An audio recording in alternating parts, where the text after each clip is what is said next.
Mesdames et messieurs, bonjour. Ravi de vous retrouver pour un nouveau numéro de votre magazine Tribune de l'éducation. Bonjour Badé. Bonjour Fatima. Vous allez bien? Oui, très bien même. On est d'attaque? Je suis d'attaque parce que, je vous l'ai dit la dernière fois, je suis en mois de Ramadan et voilà quoi, je suis d'attaque. Il y a beaucoup d'énergie. Ouais. Merci à la régie. Alors, c'est parti pour la deuxième partie de Tribune de l'éducation. Nous avons le plaisir de recevoir sur ce plateau M. Abdoulaye Aziz Soumaré. Bonjour. Bonjour madame. Vous allez bien? Bonjour monsieur, comment allez-vous? Merci. Alors, je rappelle que vous êtes le responsable régional des programmes jeunesse et éducation de ASOCA. Effectivement, mon travail consiste beaucoup plus à identifier, accompagner les jeunes entrepreneurs sociaux sur les questions éducatives, environnementales et un peu dans tout ça. Badé, c'est à vous. Merci, monsieur Abdoulaye Aziz d'avoir répondu vraiment à notre invitation. Merci. Et je souligne que c'est quelque chose d'important donc de pouvoir accompagner ces jeunes entrepreneurs.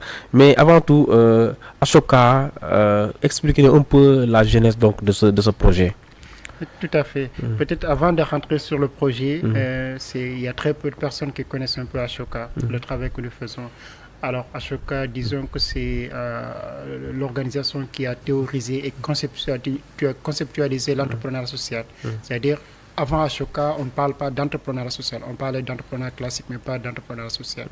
Donc, notre travail consiste vraiment à identifier, sélectionner et accompagner les entrepreneurs sociaux à fort impact social.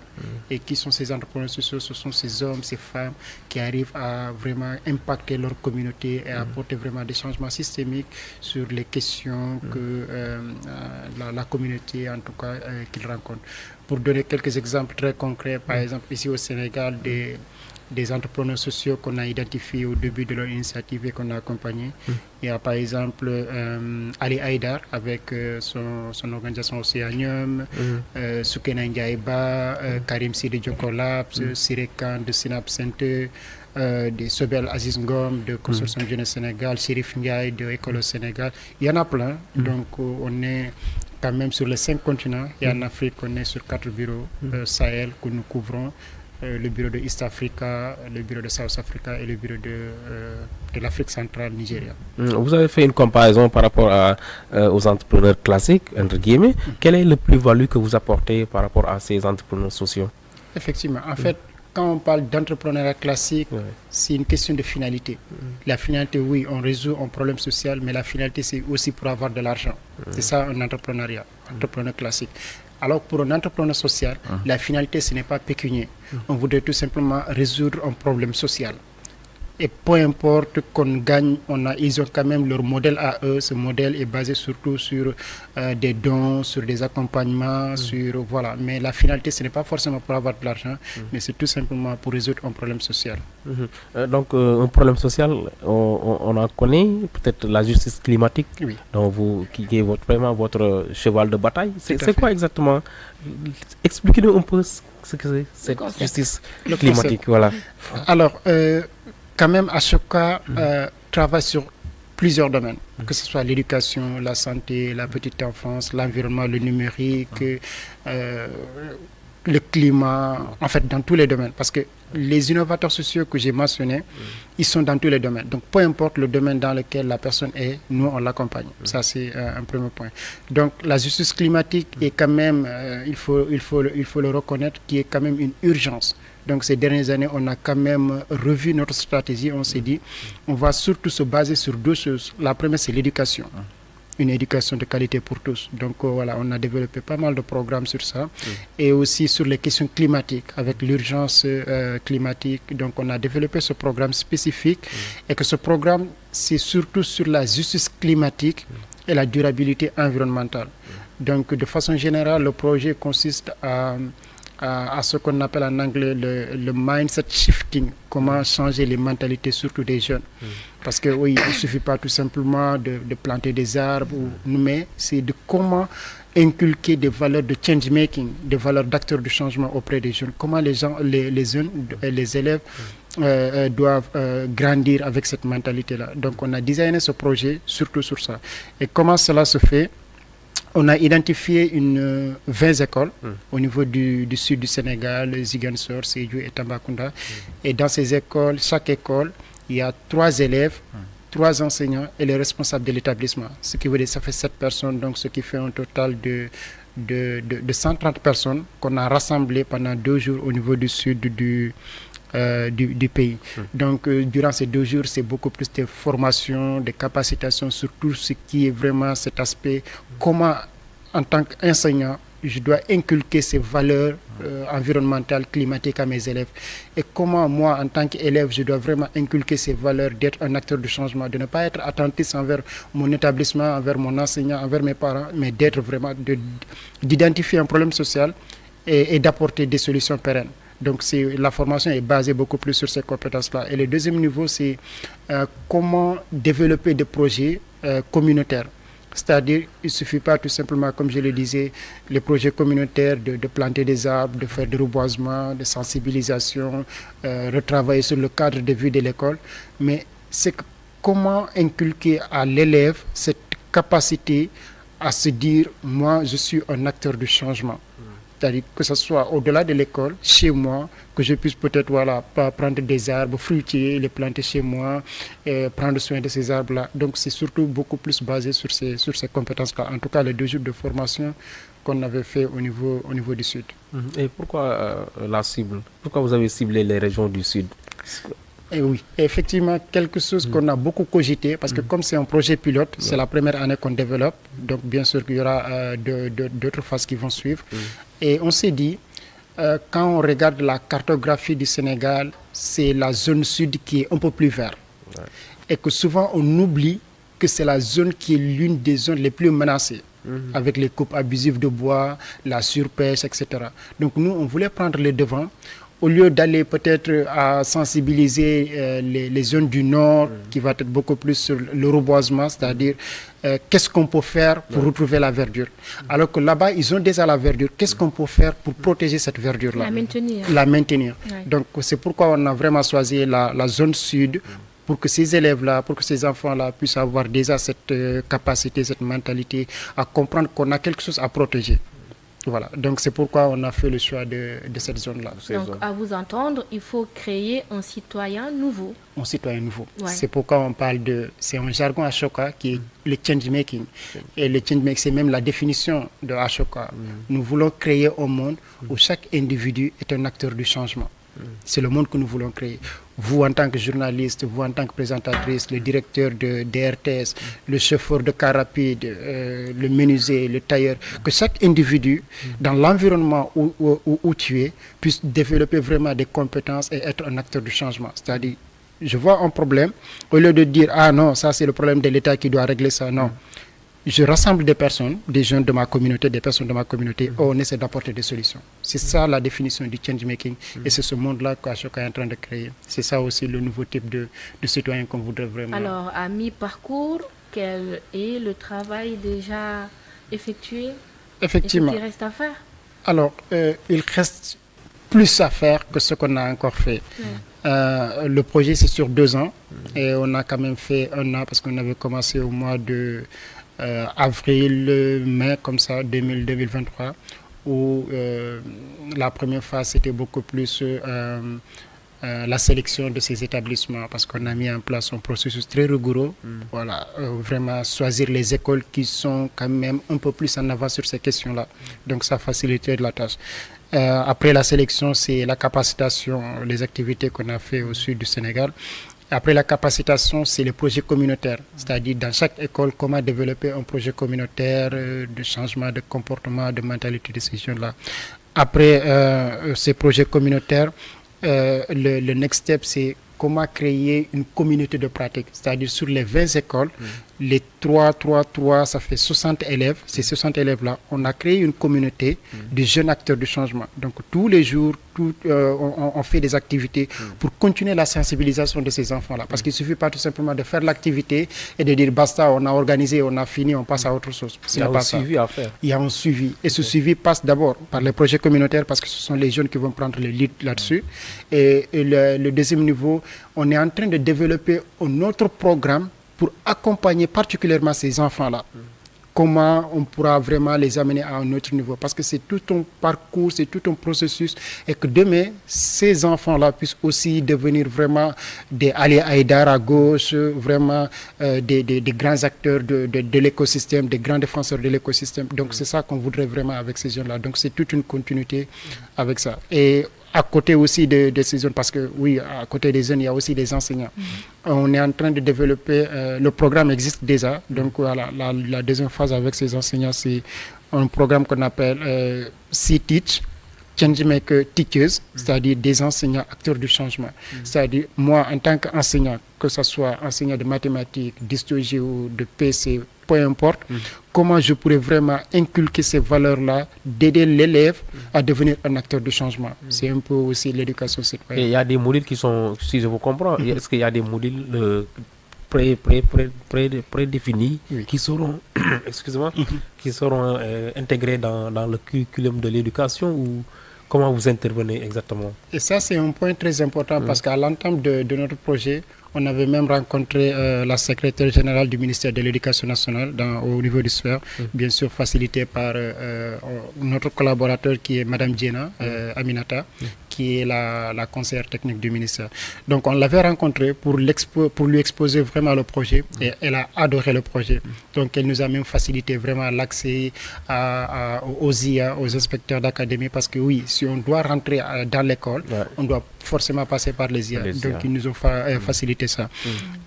Donc du coup, carrément à côté vraiment de ce qu'on voudrait faire, ok, on a des modules et ces modules-là sont développés par ces innovateurs sociaux de Ashoka, qu'on appelle Ashoka Fellow, comme les noms que je viens de citer. Et on a particulièrement travaillé avec 3 de nos organisations. Association La Lumière avec Ibrahim Sori Diallo qui est à Tamba, Ali Haïdar avec Océanium. On a travaillé aussi avec JVE, Jeunes Volontaires de l'Environnement, qui, en tout cas, toutes ces 3 organisations-là, ce sont des fellows Ashoka. Leurs fondateurs sont des fellows Ashoka. Donc, on a travaillé avec eux. Eux, quand même, avec cette grande expérience, ils ont développé pas mal de modules, pas mal d'outils. Et à côté de ça, on a aussi ajouté le changemaking dont j'ai parlé tout à l'heure. 2 innovateurs sociaux d'Ashoka, Karima Grant, qui travaille sur les questions de changement de mentalité, surtout pour les élèves, avec son organisation. J'ai peut-être oublié le nom de son organisation. Et aussi Serif Ndiaye, École au Sénégal. Oui, on a pris ces 2 fellows Ashoka plus Jeunes Volontaires de l'Environnement et Déclic pour nous proposer des modules qui seront taillés pour ces élèves-là. Oui, il y a ces modules. Maintenant, au-delà de ces modules, il y a une autre phase qu'on est en train de faire, c'est un peu les perspectives. Il y a une journée de réflexion qu'on va organiser. Et cette journée de réflexion, c'est de convier un peu tous ces acteurs-là, que ce soit les acteurs de l'écosystème éducatif, environnemental, climatique, toutes les personnes, toutes les organisations qui ont pris part à cette initiative-là, de s'asseoir, de réfléchir pour proposer vraiment avec tous les documents qu'on a vus, qui existent, parce que pas mal de personnes ont développé des modules, des sessions, des contenus. Donc de rassembler tout ce contenu et pour faire une synthèse de contenu assez solide et bien structuré. Et ce contenu-là sera soumis aux autorités compétentes, c'est-à-dire au ministère de l'Éducation nationale, pour dans leur réflexion du curricula. Donc ça aussi, c'est une initiative qui est en cours. En tout cas, c'est une initiative à saluer, mais moi, Abdoul Aziz, moi, ce qui me pose un peu de souci, c'est pourquoi vous n'avez pas démarré là où il y a une forte concentration des industries. Par exemple, ici à Dakar, où l'on note vraiment un taux élevé en pollution. Pourquoi ne pas démarrer par ces zones, donc vraiment pour combattre cette justice climatique, pour vraiment assurer une justice climatique, et plutôt que d'aller dans les zones où vraiment il y a déjà la verdure comme la verte Casamance pour démarrer vos activités. C'est ça qui me préoccupe le plus, quoi. C'est pourquoi je disais, en fait, on a beaucoup cogité avant d'implémenter, parce que comme je l'ai dit, c'est un projet pilote. Il faut qu'on commence quelque part. Et après réflexion et sur les raisons que j'ai données un peu plus tôt, c'est ça qui nous a poussé à aller là-bas. Et de l'autre côté, pourquoi pas à Dakar? Et on a même commencé la réflexion avec l'inspecteur académique de Dakar, M. Sadir, qui était même passé dans nos locaux lors du kick-off, la journée d'ouverture.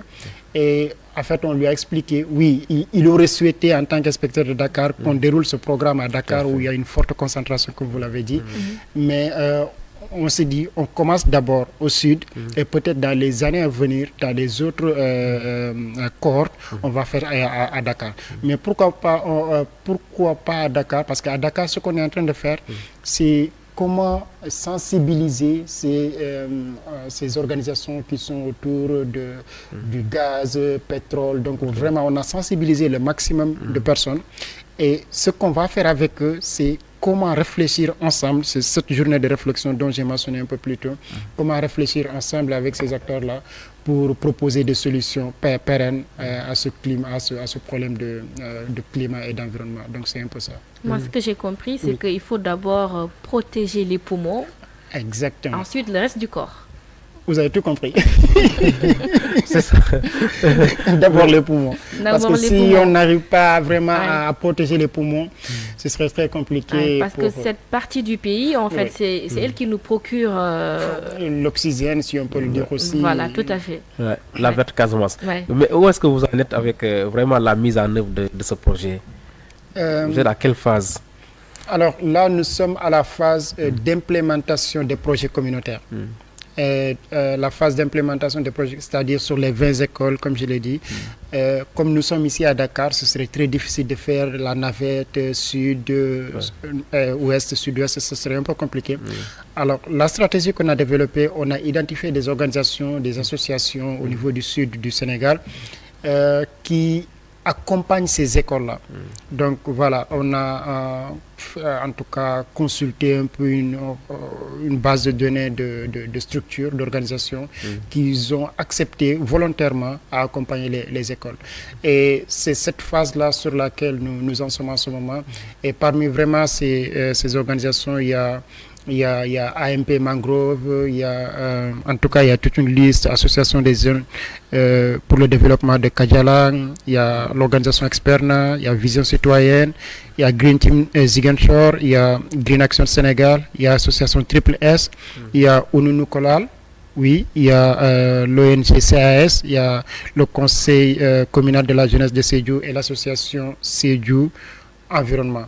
Donc, ces organisations ont accepté volontairement d'accompagner les écoles. Donc, chaque organisation accompagne une école pour développer un projet communautaire. Donc, voilà, c'est cette phase-là sur laquelle on est en ce moment. Et la population locale, elle a leur amené sa part, en fait. Voilà.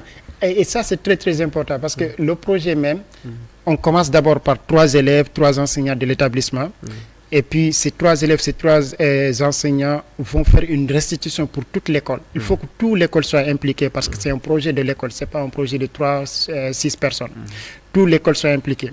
Et maintenant que toute l'école soit impliquée, c'est ce travail qu'on est en train de faire avec les projets communautaires. Maintenant, quand l'école est impliquée, l'école a le devoir maintenant, toutes les personnes sensibilisées, de partager cette connaissance dans la société, c'est-à-dire d'être déjà des modèles, des relais. Et maintenant, au niveau de la société aussi, que les élèves puissent développer des projets communautaires. Ça peut être tout simplement planter des arbres, ça peut être le recyclage, ça peut être n'importe quel domaine, si petit soit vraiment ces projets-là. Mais c'est ça aussi, voilà, et qu'après que la population y prend part, parce que oui, je l'ai dit, in fine, c'est aussi pour protéger la coupe abusive du bois. Si juste les élèves savent cela et que la population n'est pas concernée, donc voilà, ce mal va toujours continuer.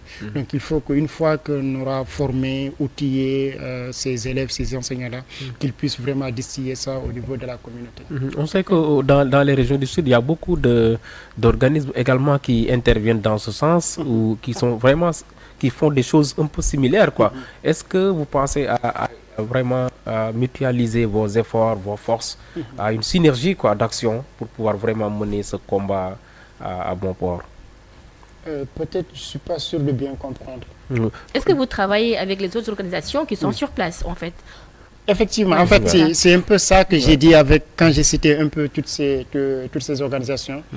On travaille exactement avec ces organisations qui sont au niveau du sud du Sénégal. C'est un peu la liste que j'ai donnée tout à l'heure.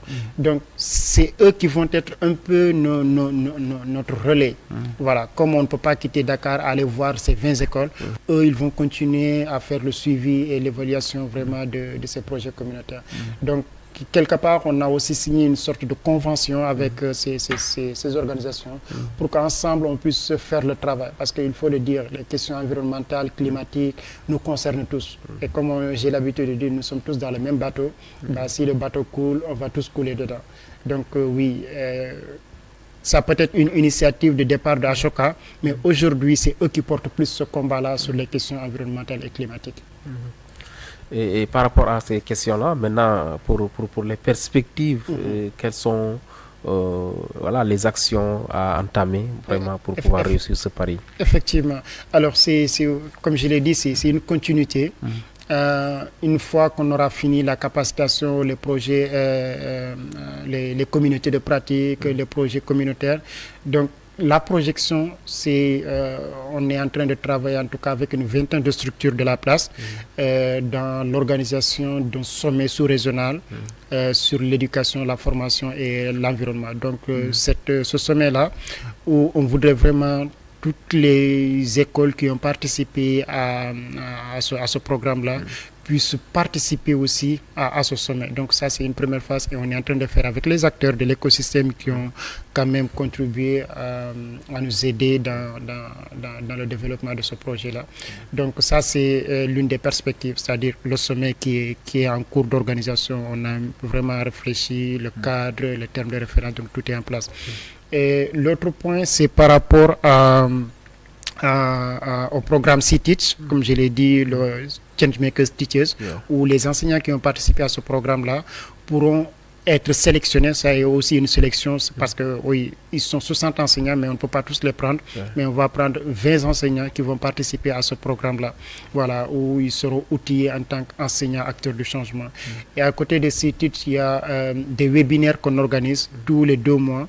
On organise des webinaires où ce sont ces enfants-là qui ont participé à ce programme qui viennent expliquer ce qu'ils sont en train de faire dans leur communauté.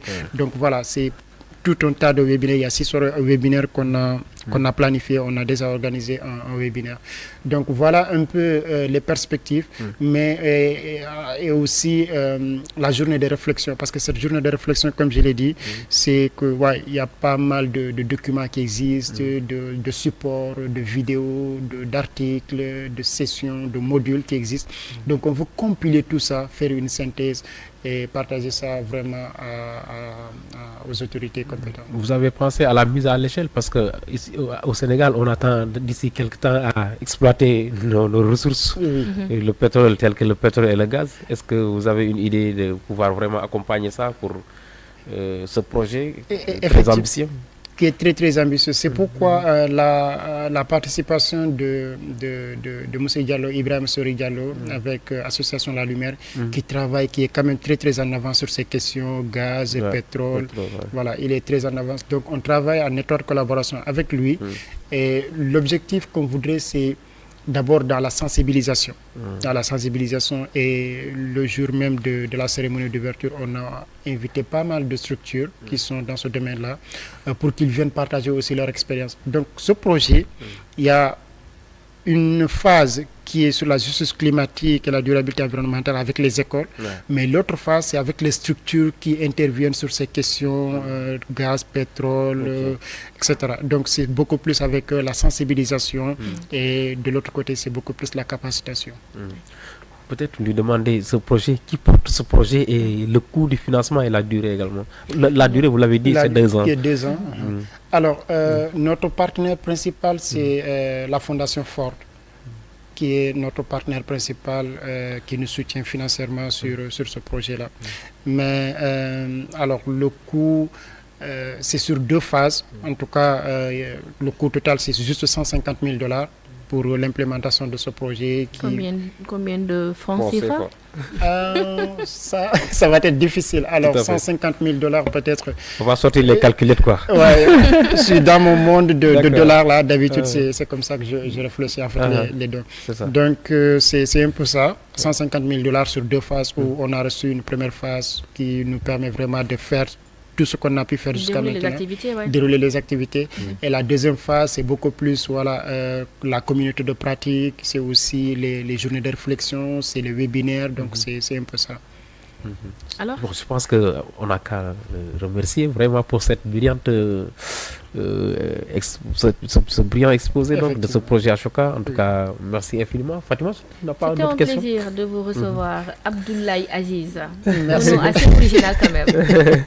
C'est le responsable régional donc, des programmes jeunesse et éducation de Ashoka. Merci. Merci beaucoup à vous. Alors, merci Badi. Merci Fatima, plaisir partagé. Chers téléspectateurs, nous arrivons au terme de ce magazine. Avant de nous quitter, votre viatique de la semaine. La grandeur d'un homme ne réside pas dans la richesse qu'il acquiert, mais dans son intégrité et sa capacité à affecter positivement ce qui l'entoure. Parole de Bob Marley. Merci de nous avoir suivis. Rendez-vous la semaine prochaine. D'ici là, prenez soin de vous.